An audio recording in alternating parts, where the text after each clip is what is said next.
ये देह है जिसे हम बहुत प्यार करते हैं, इतना प्यार करते हैं कि इसे मैं की संज्ञा दे दी, मैं। पर ये है कुछ नहीं, एक क्षण में नष्ट हो जाने वाली बात है। तत्रापि दुर्लभम मन्येत वैकुंठ प्रिय दर्शनम।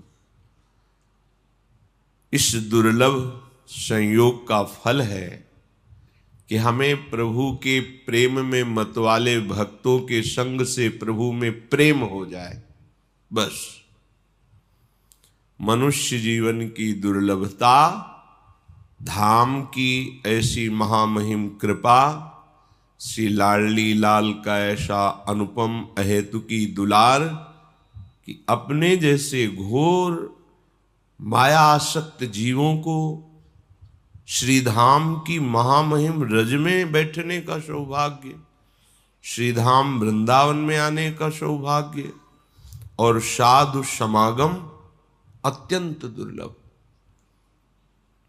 धन मिल जाना, कामनाओं की पूर्ति हो जाना, ये कोई खास बात नहीं है।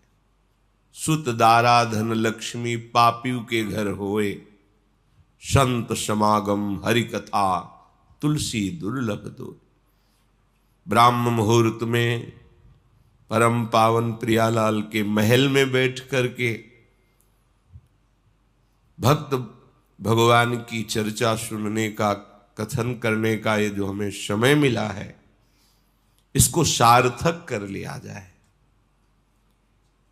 अगर हमारी वृत्ति शरीर में ही मैं या मेरा भाव से लगी रही, मैं से अहम पुष्ट होता है, मेरा से ममता पुष्ट होती है, और दोनों में बंधन है और दोनों में दुर्गति है, इस देह में कोई खास बात नहीं है। इसके प्रति जो बहुत राग किए हुए हैं,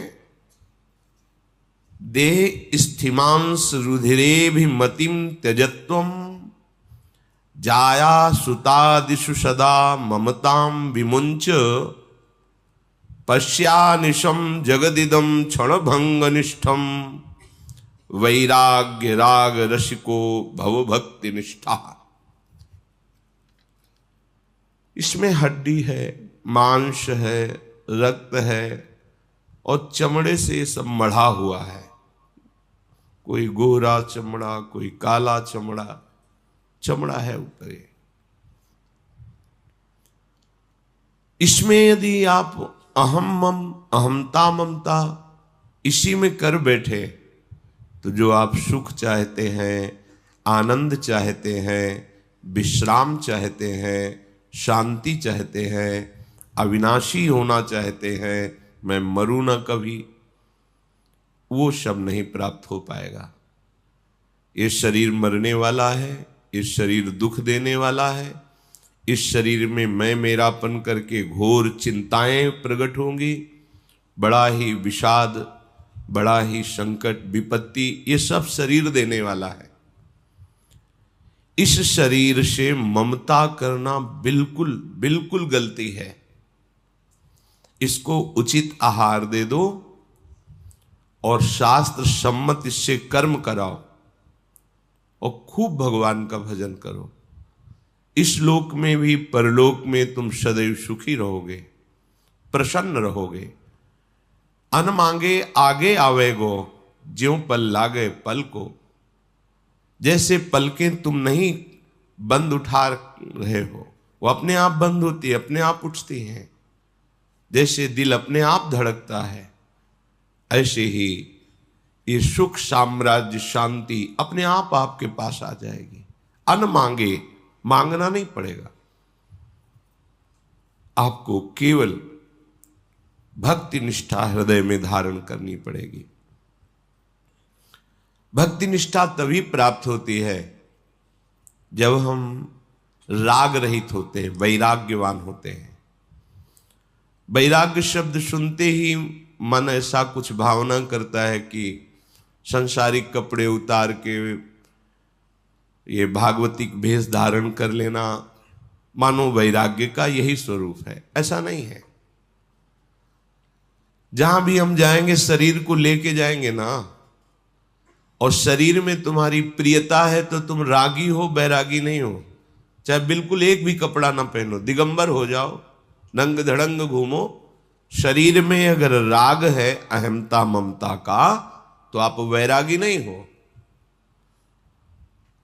और भगवत विधान के अनुसार आपको बहुत अच्छे अच्छे कपड़े मिले हैं, सुख सामग्री है प्रारब्ध के अनुसार, पर आप उसे भगवत प्रसाद समझकर शास्त्र संयम से बर्ताव करते हैं और प्रभु का नाम जप करते हैं, कहीं कोई प्रभु के सिवा प्रियता नहीं रह गई है, तो आप सच्चे वैरागी हैं। वैराग्य का तात्पर्य शरीर राग त्याग से है। हम वैराग्य का तात्पर्य ले लेते हैं बाहरी त्याग से। कहीं भी जाओगे, गुफा में रहो चाहे वृक्ष के नीचे रहो, आश्रय तो लेना पड़ेगा। कहीं भी जाओ उदर पोषण के लिए अन्न तो लेना पड़ेगा। कहीं भी जाओ शरीर की सुरक्षा व्यवस्था तो करनी पड़ेगी। अगर ये बात है तो वैराग्य किससे किया है? बस विवेक पूर्वक समझो, ये शरीर कोई चिदानंद वस्तु नहीं है। ये हड्डी मांस रक्त और ऊपर से चमड़े से ढका हुआ है। प्राणवायु जैसे धौंकनी चलती बस ऐसे चल रही है। इसमें जो खास बात है, हर श्वास में राधा राधा राधा, ये खास बात है। अगर हमारे हृदय में प्रभु के प्रति लगन नहीं लगी तो जिस शरीर को हम बहुत प्यार से पाल रहे हैं, पोष रहे हैं, मैं मान रहे हैं, इसके लिए बड़े अधर्माचरण भी कर रहे हैं, पाप भी कर रहे हैं, छल कपट जो भी जैसे सुख भोगे, तो व्याघ्रीव तिष्ठति जरा परितर्जयन्ति रोगाश्च शत्रव इव प्रहरन्ति देहम आयु परिस्रवति भिन्न घटादिवाम्भो लोकस्तथाप्य हितामाचरतीति चित्रम। हे भाई, भूखी भागिनी की तरह ये मृत्यु तुम्हें ताक रही है होश में। जिस शरीर को तुम बहुत प्रिय मान रहे हो, इसको जैसे कोई भूखी बाघिनी अपने शिकार को बिल्कुल लक्ष्य में ले लिया है, ऐसे मृत्यु तुम्हें बिल्कुल निशाने पे लिए हुए है। कभी भी किसी भी क्षण वो घात लगाए बैठी हुई मृत्यु तुम्हारा प्रिय शरीर तुमसे अलग कर देगी, नष्ट कर देगी। वृद्धावस्था दुख देने के लिए गरज रही है। जब वृद्धावस्था आती है, शरीर रोग से युक्त होता है, न चलने की सामर्थ्य, न देखने की सामर्थ्य, न दांत हैं तो खाने की सामर्थ्य नहीं, कान में सुनने की सामर्थ्य नहीं, और कोई भी प्यार नहीं करता। उस समय की दुर्दशा को सोचो। जिस समय कोई भयानक रोग, असाध्य रोग से ग्रसित हो जाओगे, बार बार खूब धनराशि खर्चा होगी, तो परिवार वाले भी तुमसे उदासीन होकर भगवान से यही मनाएंगे कि तुम्हें उठा ले। जरा उस दशा पर विचार करके सोचो। कोई भयंकर प्रारब्ध कर्मा करके तुम्हारे शरीर को छिन्न भिन्न कर दे, किसी भी कारण से एक्सीडेंट हो गया, फिसल गए, हाथ पैर टूट गए, कुछ जरा उस पर विचार करके देखो। घड़े में जैसे जल भरा हुआ है और वो कच्चा घड़ा है तो क्षण में नष्ट हो जाएगा, ऐसे ही तुम्हारा ये शरीर क्षण में नष्ट होने वाला है। तुम बुरे आचरण, अधर्माचरण, पापाचरण, हिंसाचरण करके अपने पास पाप का बोझा जमा कर रहे हो। इसे तुम्हें अवश्य भोगना पड़ेगा। जन्म जन्मांतर में तुम्हें इसका भयानक दंड मिलेगा। तुम अविनाशी हो, शरीर नष्ट हो जाएगा, पर तुम नहीं, तुम्हें फिर दूसरा शरीर मिलेगा, फिर दंड भोगना पड़ेगा। इसलिए मुक्त होने का अवसर आ गया है।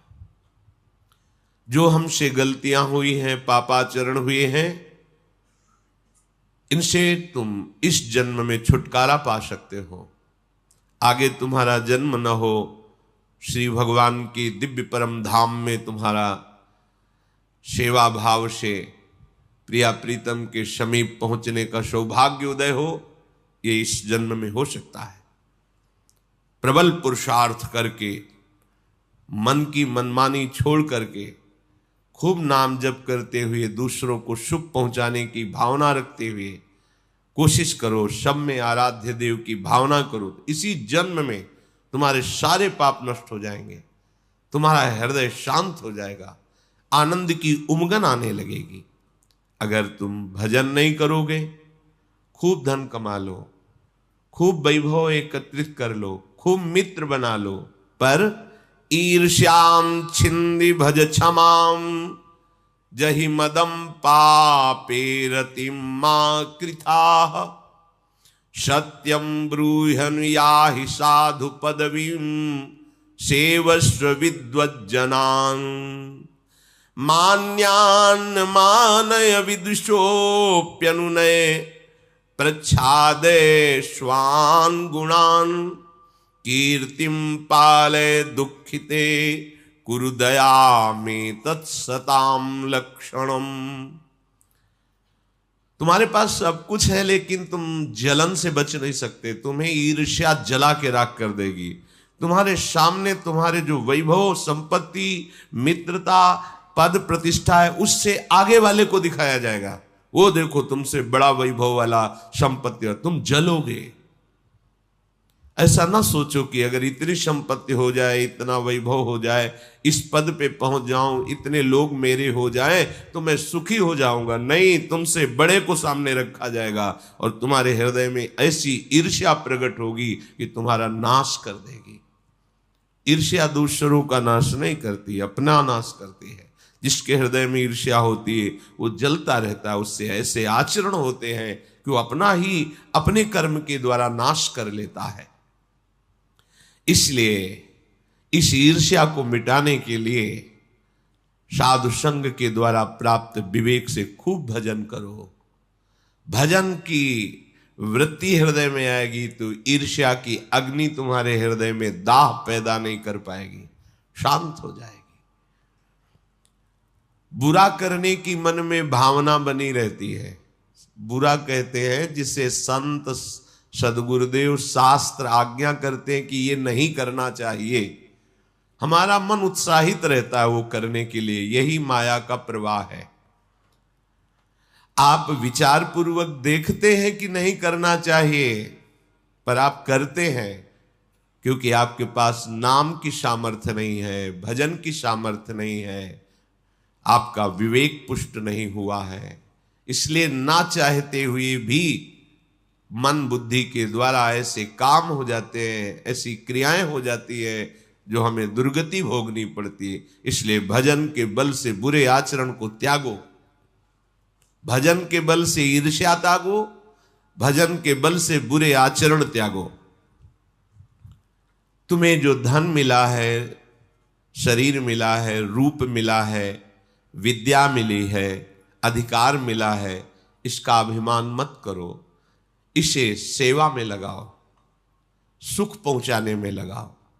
पारिवारिक जनों को, मित्र जनों को, ग्रामीण जनों को, देश के प्रत्येक नागरिक को जो हमारे समीप आ जाए, वाणी के द्वारा, शरीर के द्वारा, सेवा सामग्री के द्वारा, क्योंकि सब में मेरा प्रभु विराजमान है, ऐसी भावना से धन को सार्थक करो, यौवन अवस्था को सार्थक करो, विद्या को सार्थक करो, अपने पद अधिकार को सार्थक करो। दूसरों को दंड देने में नहीं, दूसरों को सुख देने में।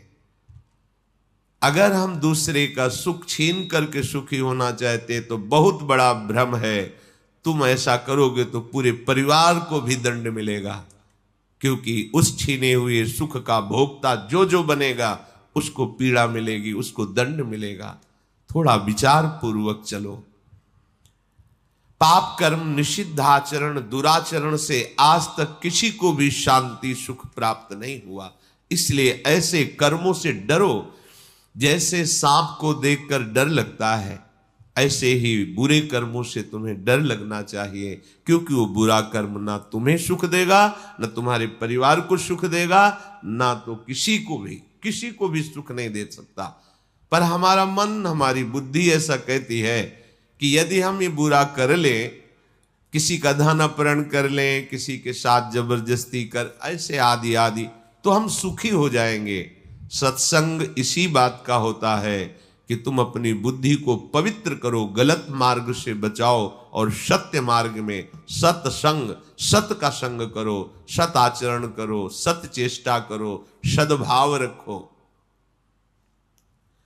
अगर आपने अपने को नहीं संभाला तो पीछे फिर पछताने से कुछ नहीं होगा। जब मृत्यु आक्रमण कर देगी या असाध्य भयंकर शरीर में रोग पीड़ा पहुंचाएगा, तब केवल सोच रह जाएगी, कुछ करने लायक नहीं रहोगे।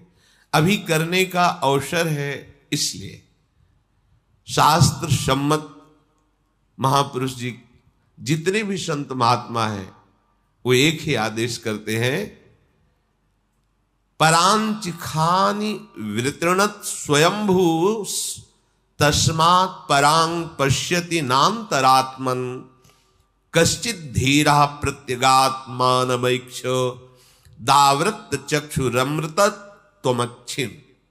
हे भाई, जल कहीं भी छोड़ो नीचे की तरफ जाता है। सब संतों का एक मत है, सब शास्त्रों का एक सार। अपने मन इंद्री को यदि स्वच्छंद छोड़ दिया तो केवल गंदी बात में जाएंगे। देख लो इनको, अच्छी भगवत मार्ग की, धर्म की बात में चलना नहीं चाहते। इनका स्वभाव है नीचे की तरफ बहना। वही अपने जीवन को सार्थक कर सकता है जो मन और इंद्रियों को स्वच्छंद ना छोड़े, शासन रखे इन पर। जैसा मन कह रहा वैसा हम कह रहे हैं, जैसी इंद्रियां कह रही वैसा हम करने दे रहे हैं। नहीं भाई, इनमें कोई बल नहीं है, ये तुम्हारे बल से बलवान है। ध्यानपूर्वक सुनिए। जो आप बहुत परेशान हो रहे हैं कि मेरा मन नहीं मानता, मेरी इंद्रियां नहीं मानती, जबरदस्ती हमसे ऐसा करा लेती हैं, भूल। ये तुम्हारे बल से बलवान होकर तुम्ही को पीड़ा पहुंचा रहे हैं, तुम्ही को ये नर्क दिला रहे हैं, तुम्ही को ये नाना प्रकार की योनियों में पहुंचा रहे हैं। तुम होश में हो जाओ। ये तुम्हारे बल से बलवान हैं, इनमें कोई बल नहीं है। तुम इनको सपोर्ट ना करो तो देखो ये कहां तुम्हें ले जाएंगी। इनकी सामर्थ्य नहीं। पर वो कहती है ऐसा करो, बस आप वैसे कर दिए तो आपके ही बल से वो आपका पतन करा रहे हैं। कोई भी मन इंद्री को स्वच्छंद छोड़ करके कभी भी सुख शांति प्राप्त नहीं कर सका। इसलिए मन इंद्रियों को स्वच्छंद मत छोड़ो। बाहर विषय भोग कर सुख प्राप्त करने की लालसा का त्याग करो और हृदय में सुख सिंधु भगवान तुम्हारे बैठे हुए लौटो। अपने इंद्री मन को हृदय में लगाओ तो वही सुख समुद्र लहरा रहा है। यहां घर में खोई हुई वस्तु को यदि बाहर खोजा जाए तो वर्षों खोजने पर भी नहीं मिलेगी, क्योंकि घर में खोई है। तो घर में प्रभु बैठे हुए, बाहर खोज लो नहीं मिलेंगे, लौटना पड़ेगा। घर में अर्थात इंद्रियों को, मन को बाहर से अंतर में घसीट के लाओ और राधा राधा राधा, तो यही पर्दा हटेगा, हृदय बिहारी प्रभु का साक्षात्कार हो जाएगा और आप सदा सदा के लिए दुखों से मुक्त हो जाएंगे। नाना प्रकार के द्वंद्व सदैव जलाते रहते हैं बड़े बड़ों को, जब तक भगवत चिंतन नहीं होता, भगवत आश्रय नहीं होता।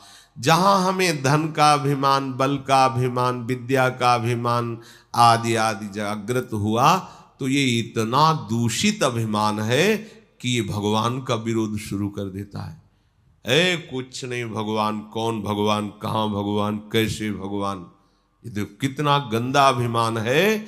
सर्वलोक महेश्वर जिनके आधार पर हम जीवित हैं, ये वायु, ये जल, ये पृथ्वी, ये अग्नि, यही हमारे प्राणों का पोषण कर रहे हैं। इसी से शरीर बना हुआ है और हम स्वयं उनके अंश हैं। और उन्हीं की अवहेलना करने लगते हैं। अभिमान, इस अभिमान का नाश हुए बिना हमारे को आनंद नहीं मिलेगा। आनंद का अनुभव कराने के लिए, इस अभिमान को गलित करने के लिए सत्संग हो रहा है। विवेक के द्वारा समझिए तुम किस बात का अभिमान करते हो। तुम्हारे पास है क्या जिसको तुमने प्रकट किया हो? नहीं, सब मेरे प्रभु का प्रकट हुआ हर वस्तु। अग्नि को प्रभु ने प्रकट किया, वायु को प्रभु ने प्रकट किया, आकाश